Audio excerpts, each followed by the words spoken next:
the way it's shown on that report. 1.76 billion, is that correct, Carrie?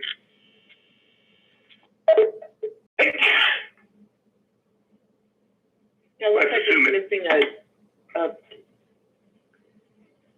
zero maybe. Well, it's about 1.76 billion. We'll fix that. Item number B5 on that briefing, Vince will bring you up to date on with respect to investment performance, as will RVK. Under C, council matters. We are going to be joined, or I should more properly say, you are going to be joined by two newly appointed members as soon as they are confirmed by the Senate Rules Committee and the Senate. The governor has appointed John Ulrich, an investment professional who will serve in the role which was previously occupied by Linda Eitzen, who left us just a few months ago, just before her term ended. The Legislative Council has appointed Catherine Allen. Kathy served on the SIC for about a year at the end of Governor Richardson's term, and I had the pleasure of serving with her. Some of you, I'm sure, know Kathy. She's served on numerous public and private boards, and she'll also join us when she's confirmed. So in order for John Ulrich to come on the council, that means Peter Frank will be leaving us.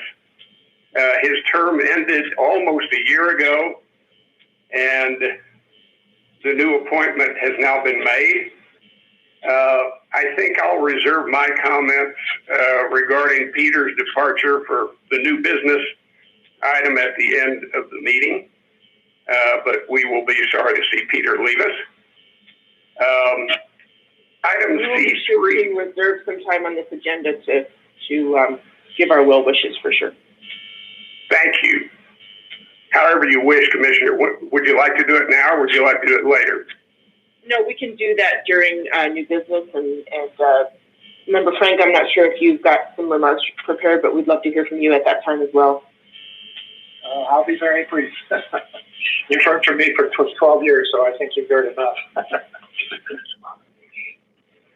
Under item C, thanks, Peter, and thanks, Commissioner. Under item C3, I want to offer to each of our members some pre-meeting briefings. We've done this when new members have come on the council in order to help them with the very complex matters that the council considers each month. And I want each of you to know that your staff is willing and anxious to meet with you before council meetings to go over anything that might be helpful to you. So please let me know if you would like to take advantage of that offer, and we would love to do that. Under external relations, I'd like to keep you up to date on the recovery fund. Just the most important items. This is the fund of $100 million initially that is being managed by Sun Mountain Capital on our behalf. Sun Mountain received thus far 162 applications for loans. 27 of those 162 have completed the final due diligence process, and they've begun the legal documentation. Funded loans total 23, $64.55 million. In the legal pipeline are 4 loans for $8.75 million. So when those are funded, 27 loans will have been funded for $73,300,000.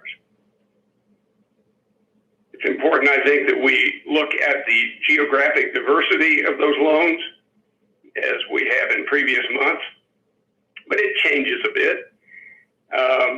Funded loans have occurred in Albuquerque, Santa Fe, Las Cruces, Taos, Rio Rancho, and Farmington. It's also interesting to look at the industry breakdown. As of the current funding level, I'm going to cite 5 different percentages. First, accommodation and food services, 41.3%, construction, 6.8%, manufacturing, 13.2%, oil and gas, mining, quarrying, etc., 15.5%, and retail, 13.9%.